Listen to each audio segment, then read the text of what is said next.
Hi, today's guest is Professor Harriet Shortt, one of the UK's leading experts on organisational studies and workplace design. She is head of knowledge exchange at Bath University, where she explores how the spaces in which we work shape our identity, well-being, and performance. Harriet is known for her innovative. Look, see, I knew I would stumble over this. I did this with Nigel Osland as well, Sorry, Harriet is known for her innovative use of visual research methods, including photography and arts-based techniques, and her work has influenced both academia and industry. Her project Picture in Places exemplifies this approach, engaging communities to co-create inclusive urban spaces. In recognition, let's just start again. Okay. Sorry, do you mind? No, you go for it. You go. I was gonna I, ask, is it editable? So yeah, no, that's all good. Yeah, do you know what? It's like you write this stuff, but you can't say it. That's the thing. Yeah. You should read it. Well, I should read it out before I try saying it. I'm going to slow down anyway. Okay. Hi, today's guest is Professor Harriet Shortt. She is one of the UK's leading experts on organisational studies and workplace design. She is head of knowledge exchange at Bath University, where she explores how the spaces in which we work shape our identity, well-being, and performance. Harriet is known for her innovative use of visual research methods, including photography and arts-based techniques, and her work has influenced both academia and industry. Her project Picture in Places exemplifies this approach, engaging communities to co-create inclusive urban spaces. In recognition of her impact, Harriet was named a 2024 Woman of Influence by The Planner magazine. She is also, and we'll come on to this, a passionate crafter of textiles. Fair enough? Harriet, fair enough? All good. Yeah, lovely. Okay, brilliant. Thank you. I'm going to start with a question about a piece that you wrote recently for the Journal of Biophilic Design. And you refer in the article to your work on post-occupancy studies that demonstrate how materials and patterns can affect people's comfort levels. Could you expand on the article and what lessons we might learn from these studies? Yes, sure. Well, lovely to join you on this podcast. Yeah. So post occupancy studies have made up a large part of my research work. Largely because my passion and interest in space and place, and users lived experiences of those. I'm trying to move away perhaps from the more quantitative approaches to understanding post occupancy evaluation. So typical approaches to kind of air quality or temperature levels and that kind of thing. What I want to understand is how people feel about their workplaces, and really get under the skin of that. And as you said in your intro, my interest is in using arts-based creative visual methodologies to be able to do that. So in a post-occupancy evaluation that we did, for example, at the University of the West of England in Bristol Business School, we worked with the construction company, we worked with the architects as well, so who co-funded the work. And we were all interested in how we asked people to take photographs of their experiences post-occupancy. So people had been in probably about 18 months or so, and just to capture how they're using the building, how do they feel about the building, and you really build up that rich qualitative picture of their experiences.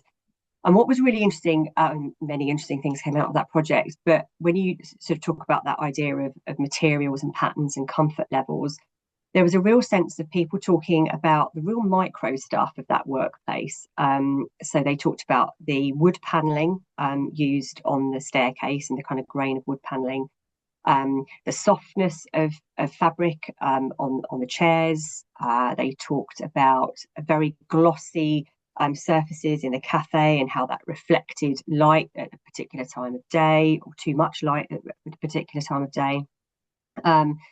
Several participants talked to us about the swirly patterns on fabric used in the cafe seats and how that caused headaches and migraines. Similarly, with the slats, the kind of direction line slats of the acoustic paneling in the building, causing kind of visual discomfort. and then others picking up on those sort of materials that made them feel calm and happy. So I think it's that sensory encounter with those sorts of things that make people feel comfortable, uncomfortable, overstimulated, happy, impressed, all of those sorts of emotions.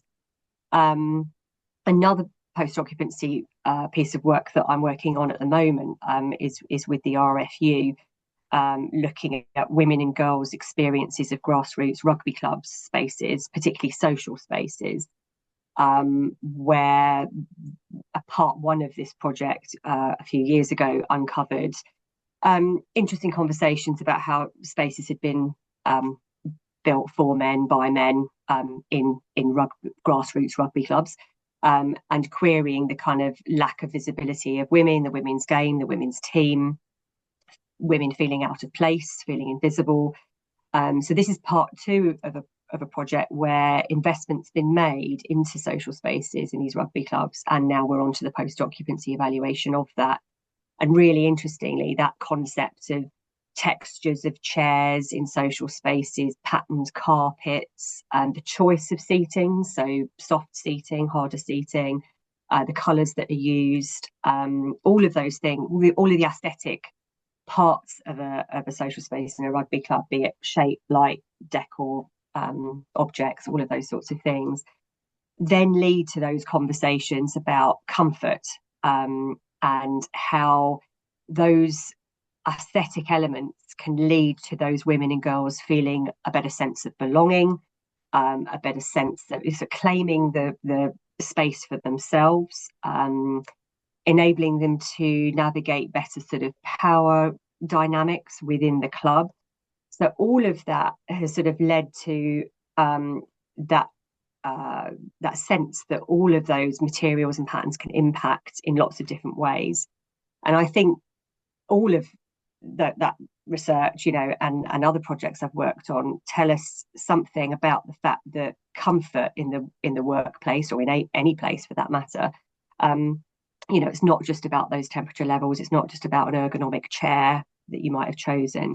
It's about how those spaces and the materials used within them make people feel. And that's critical to how users actually engage with and are impacted by and interpret their surroundings. So it's that sort of sensory landscape that we really need to be aware of, so that we're creating spaces that provide nourishment and comfort, and not ones that exclude or provide discomfort. Okay. How conscious are people of these things, and before you ask them about them, does your research prompt them to maybe make a conscious link between their environment and how they feel about things, and with other factors? Is that? Yeah, absolutely. Yeah, I mean, I think there are some elements and I think it's probably about space itself. How conscious are we of the aesthetic and the sensory in certain spaces above others? I mean, I'd probably argue that we are more conscious of it in our home spaces. We spend an extraordinary amount of time thinking about our homes and our gardens. We might be consciously thinking about the sensory interpretation of a space when we go on holiday, for example.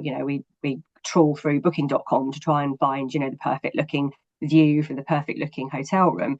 I just think there are other spaces where we aren't as conscious, and I think that interests me because we spend an extraordinary amount of time at work, and sometimes we are so focused on perhaps our passion. So for these women and girls that I'm working with the RFU in these grassroots rugby clubs, rugby is their passion. That's what they want to do. They're there to socialise. They're there to really throw themselves into the game.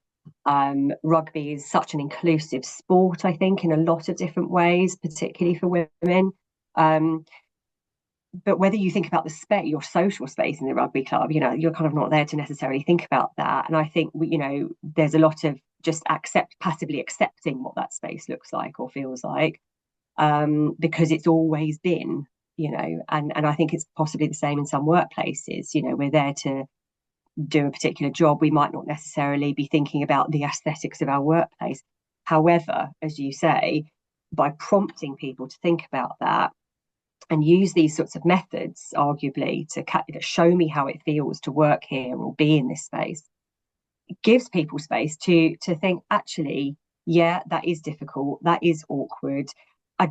If I could design it, I wouldn't design it like that, you know. And so it prompts all of those conversations that then lead to even richer conversations about useful, interesting themes that we look at in organisation studies around power and gender and identity and all of those sorts of things. So I think it's really useful to prompt people to become more conscious in those areas where we might not be. Yeah, that's really interesting. I mean, I thought that when I read the article, because you've got some images there, and people should maybe go and get hold of that issue of the journal. Well, I mean, it's a great journal anyway, isn't it? With It's Vanessa a does a great beautiful job with it. journal. Yeah, I mean, Uh, aesthetically speaking, that journal is beautiful. yes, I just yeah. think it's produced so well. Um, but I just thought when you were showing pictures of textures and stuff like that, I thought to myself, when if you take an issue like temperature, which is perhaps the most contentious issue of all in the workplace, people are obviously aware of that, aren't they? They know if they're hot or cold or comfortable. Mm, But the point you were making with there is like textures might have a sort of more subtle effect on somebody's sense of comfort in a particular space. I thought yeah, it's a really interesting point to get across. yeah, Um, absolutely. um, I mean, you yourself, you've got a passion for textiles, haven't you? You got, you like to craft, do your own thing. Yes. And I thought that was really interesting. I'd like to know how that, what you feel why you feel so strongly about that, but also about how it might influence the way that you think about your work as well. Yeah, I mean, I was brought up by two artists who had, bags of fabric, lots of paint, and the aroma of spray mount. I think I was very small when I was sitting in my dad's studio, surrounded by clouds of spray mount. Um, and so yeah, I think I've been influenced from an early age for in terms of visual arts more broadly. In terms of textiles, it was 2010 in Lille, in France, on a very, very hot day that I saw my lovely, beautiful friend, who's no longer with us, sadly, Anne Rippin, Dr. Anne Rippin, um, who was a reader at University of Bristol in organisation studies as well. And she was presenting at a conference I was at, and she was presenting a quilt that she had made, or several quilts that she'd made, that told the story, the branding story of organisations like Starbucks, Laura Ashley, The Body Shop, Marks and Spencers, and so on. And she's I knew of her, but consequently then got to know her, and she became a very, very dear friend. But she used craft and textiles as a form of academic inquiry. Essentially, she was there creating these sorts of these quilts, these embroidered beautifully. I mean, she's a master quilter. This was, top notch stuff, and not the kinds of things that I can do. But amazing kind of work that helped raise questions around brands, concepts around globalization, how we tell stories about organizational history, and that blend of aesthetics and the study of organizations and people, which is the area we were both in. And I was so struck by that. I thought, this speaks to how I understand the world. I'm a hyper visual person. I'm neurodivergent. I'm somebody who absolutely sees in symbols, visual representation. I kind of would rather not deal with words. I'd rather deal with pictures. So it's sort of unsurprising I've ended up down a visual methods route in my work. But it really sort of spoke to me, and it was from that moment. And when I got home, went to, just so happened at the same time, the V&A was showing their 2010 exhibition on the history of quilts, and fantastic exhibition. You had HMP Wandsworth prisoners making a quilt that told the story of what it was like to live in prison. It was a beautiful collaboration piece with the charity Fine Cell Work, Grayson Perry, Tracy Emin, creating these textiles that were all about telling stories, political statements, memories, public debates, interesting themes around domestic life and gender. Um, and I was just really inspired by that. So that summer, I'd seen Anne, came back, I went to this exhibition, and I had 2 months before I had my PhD viva, and I couldn't bear the possibility of even reading my thesis again because it was just not something I wanted to do, and I desperately needed a creative outlet. So I decided to make a quilt of my PhD, which obviously not everybody does and was slightly strange. But it enabled me to stay connected with the core ideas of my thesis and the conceptual framework, the literature, all of the things I knew I would be asked about the Viva. But it involved making a fabric picture that told the story of my thesis. So it literally worked out from the middle, conceptual framework, in fabric and buttons, and then the literature review around the edge. So, trying to symbolize Foucault's panopticon through buttons was something I really enjoyed and geeking out on. And then a square round for the methodology, findings, and so on and so forth. So it's quite a large piece of textile art, if you like. But what I loved is that it made me think about how I'd visually represent ideas and text, and then be able to talk about it. And as soon as I'd made it, I was like, I'm fine now. I can, no problem. I can go to the Viva with the quilt, and I can talk to any part of my thesis. Whereas for somebody like me who, the idea that you're working with pages and text that are like this, one behind the other, and you've got to go through and find something. When you've got a big picture that captures the whole thing in one go, I personally find that much easier to talk to. So, yeah, so that's where the textiles quilting journey started. I was out with a friend last night and we were talking about how you visualize things because he's a science teacher. And he was talking Right. about how he would encourage people to understand how electricity works by using water and pipes. Yep. So you could talk about, the difference between power and current and stuff like that with the by letting water flow Yeah. through pipes and changing the heights of it and stuff like that, Yeah. so people got it. But I was Yes. saying, sometimes if I'm writing an article, and it involves trying to get a lot of information into 1,500 words or whatever it Yeah. might be. I start by visualizing it. I get a piece of Yeah. paper and I map it out Yeah. before I write anything. Yes. But I Yeah. think that's just how certain people work, though, isn't it? It's not everybody. Absolutely. So Yeah. Yeah. I mean, it's that whole kind of concept of mind mapping. I mean, I remember being at university, well, at school, and not knowing I was dyslexic and ADHD. Um, and to be able to revise, I just thought you had to make notes, right? You just had to go back to the books and keep writing out notes. And I look back at some of my university textbooks; the whole thing's highlighted rather than just a line here or there. But as soon as I found mind mapping and being able to, exactly as you say, draw out the plan for an essay, my marks changed completely. And it's just finding that way that works for you, I think. Um, yeah, and people respond better to storytelling as well, don't they, than to yeah. a list of you know Yes. points. I Yes. think Exactly. Yeah. you've got to create a narrative in things if you can Yes. to engage people properly. Yeah. For Um, sure. the I mean, this all kind of begs the questions how you think people can make better decisions about materials. Because Mm. I'm kind of aware, especially coming back to that point about consciousness.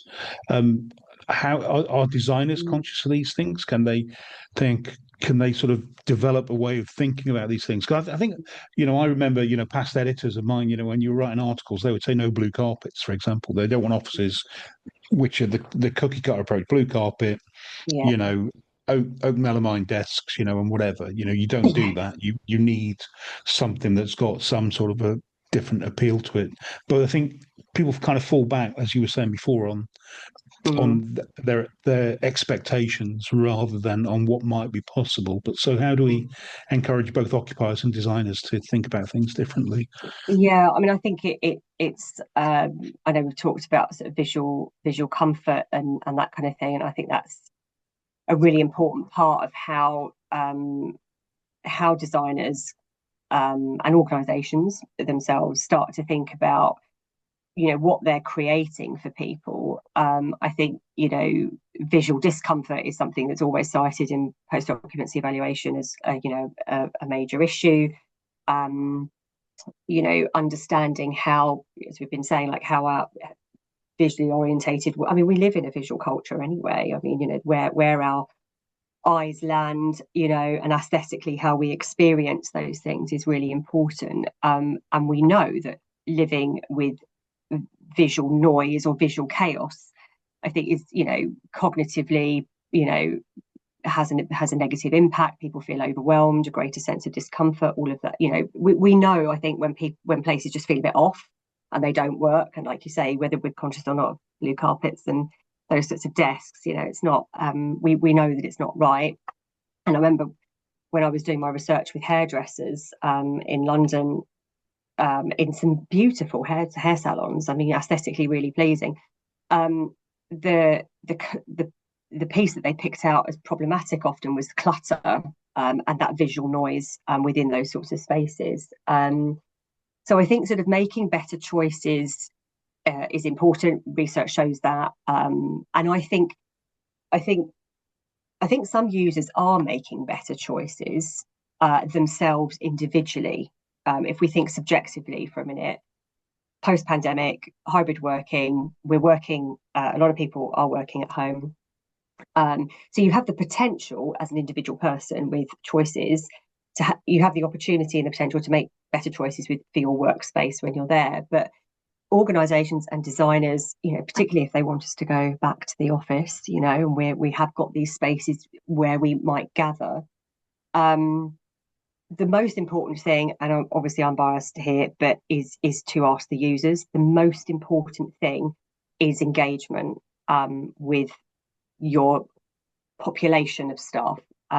So the voices of users need to be within what it is that, how we're making those decisions. There isn't a cookie cutter approach, like you say. But we need really good data to make those choices. We need to be able to not go off a spec sheet. You need this many desks, this sort of carpet, blah, blah, blah.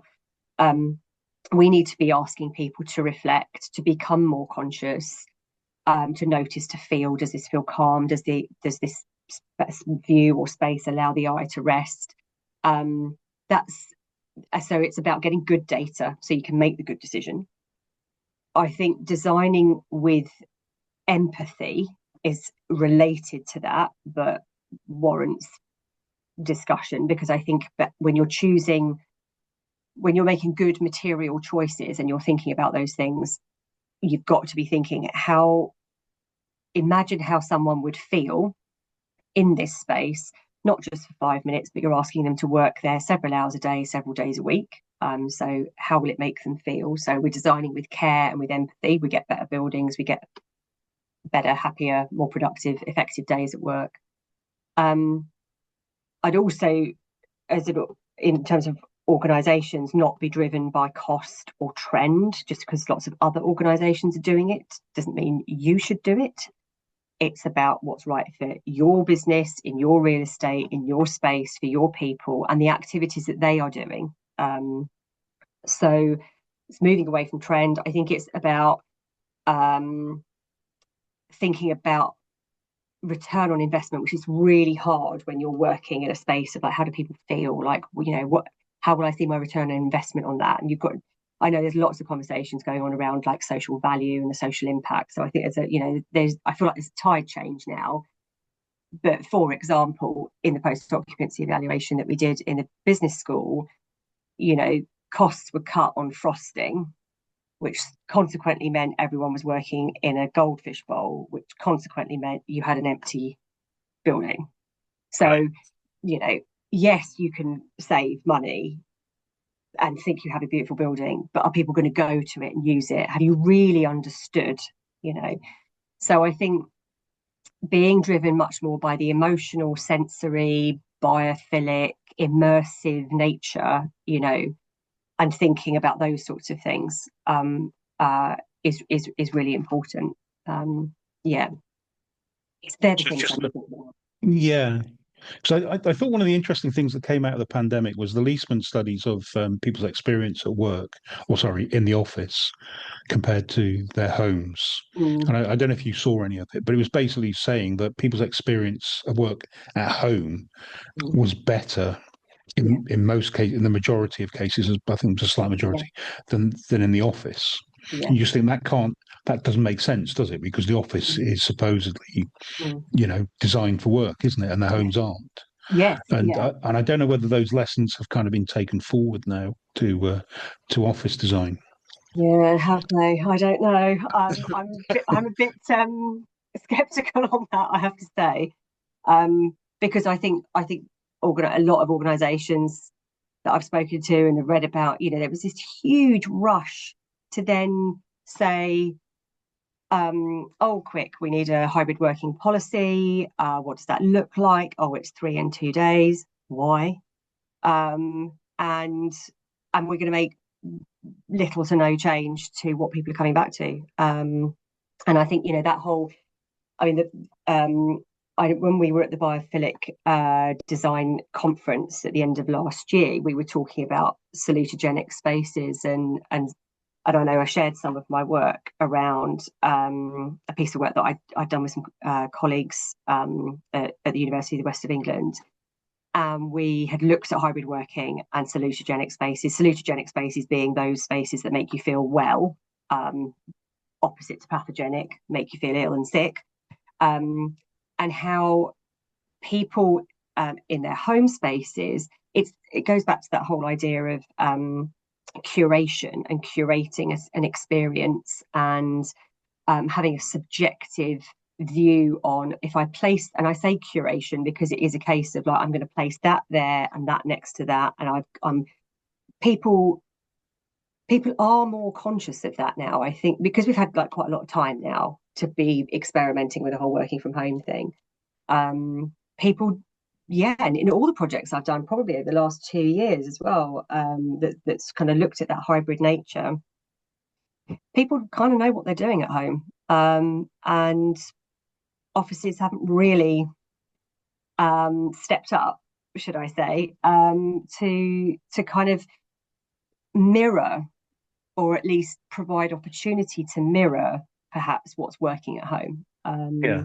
They've just got a hybrid working policy because I think there's still that really ingrained idea of presenteeism, of I can't see you. What are you doing working at home? You're not here, without really thinking, well, why? There's a whole heap of reasons why people often feel like they are more productive in some ways at home. And it might be the tiniest thing. It might be that fabric on their chair. It might be the fact that they've got a really nice view of a bird feeder outside, things that we can replicate in the office. Yeah. So I think I mean, coming back to the idea of to the debate we had about salutogenic design, that I Mm. think there is still a tendency to think about things like comfort and ergonomics as health and safety issues when it comes to the physical workplace. So Yeah, you're trying not to hurt people yeah, instead of doing them good. yeah, And and I remember in the past, I know some ergonomists constantly sort of challenge this idea that it's not just about making sure they don't get a bad back. It's got to be about giving them looking after their well-being properly and making them feel good yeah, about what they do and where they do it. So it's absolutely. a different mindset, isn't it? It is a completely different mindset, yeah, and acknowledging the nuances of work.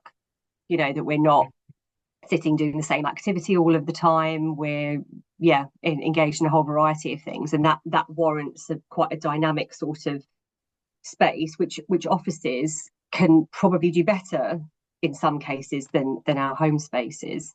Um, because obviously the use of home spaces, I've seen in a lot of my research that people choosing to work from bed, choosing to work at home at their desk, choosing to work outside when the weather's really beautiful.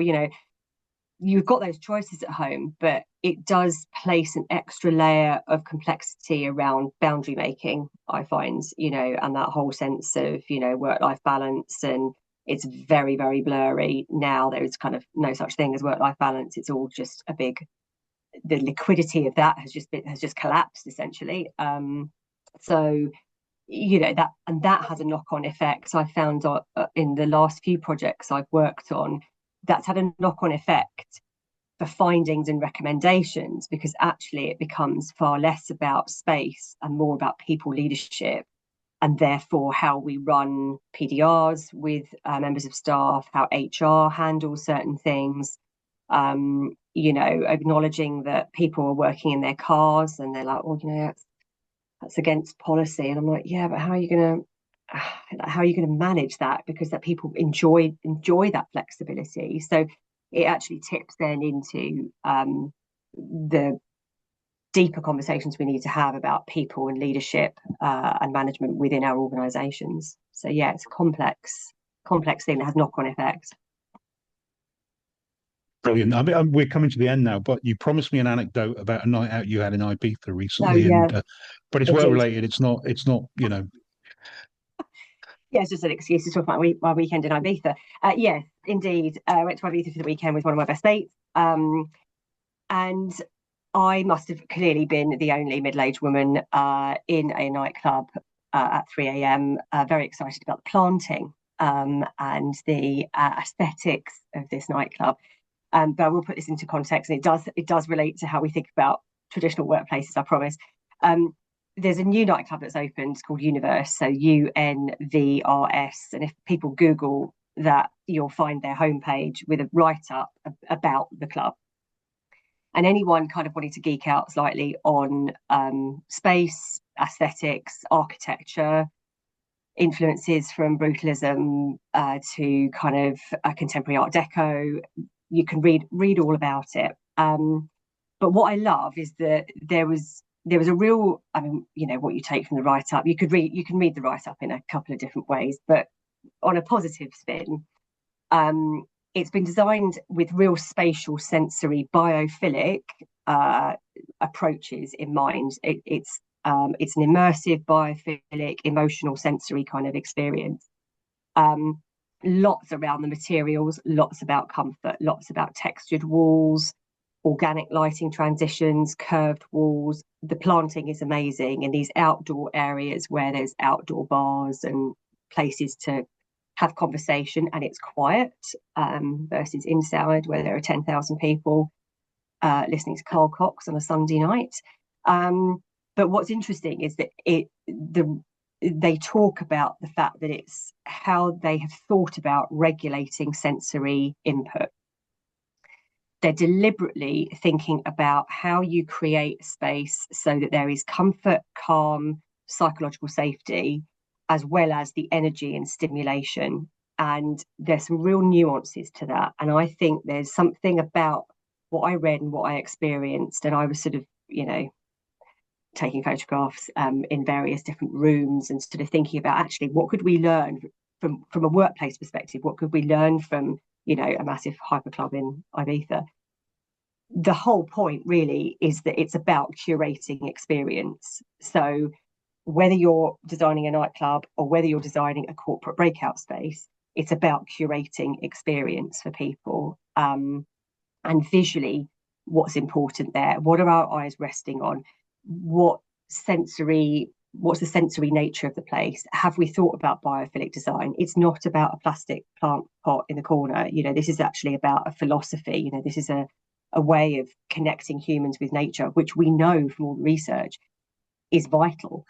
And I think that how people respond to those natural surfaces, those visual textures, the natural imperfections of a workplace. I know that's come up in my research, just the textures or imperfections that are within a space are really important to people. And you can see it in contemporary workplaces. The new EQ building in Bristol has got the most amazing living wall, beautifully designed. You've got big shout out to Tom Turner and his team at Bath Spa University, who have just designed the most beautiful music studios at the university for students to use. Organic wooden paneling, sound paneling within the music studios, absolutely stunning piece of design. All of those things are there to regulate sound, diffuse light, all of those things. But there's something really important there about, visual refuge and that visual comfort.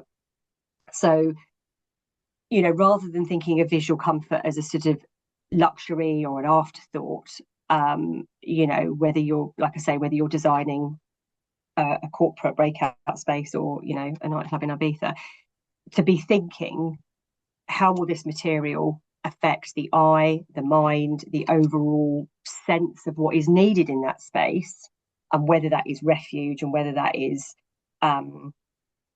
psychological safety and all of those sorts of things, or whether it's stimulation, energy, creativity, kind of conversation. How will that impact people? If we're asking those sorts of questions, then we can write about workplaces, like the write-up on a nightclub, that they have, those things have been thought about. There's a whole section on whether they've thought about the bespoke design of handles to the toilets, and I get that, they've probably got a different budget to a lot of corporate environments. However, there are ways to think about this with your staff, designing with empathy, designing with their voices in mind, that allow you to curate that experience for whatever it is that's going on, and be proud to be able to talk about our workplaces as those nuanced sorts of places where we've really thought about the experiences of users in all of those spaces. We haven't just stuck them in a room with shit lighting and a blue carpet and a horrible desk. So yeah, I'll leave you to Google Universe and try and see the connections that I'm making. Yeah, it's not my scene, I have to say. It never was really. It I'm was, too it old. was, to be fair, it was a bit hardcore on the Sunday night. It was a bit trancy for me, but they are the same designers of Ushuaia, which is another nightclub in Ibiza, which is all set outside. And so there's something sensorially brilliant about that space and what an outdoor nightclub affords for that sort of experience, which I equally love. Maybe I'll talk about Ushuaia in the next episode. I'm going to write a Yeah. blog about nightclubs and workplaces, and then I'll have time We, to make we sense of this. we'll have a chat about that another time. But thank you so much. That's brilliant. Pleasure.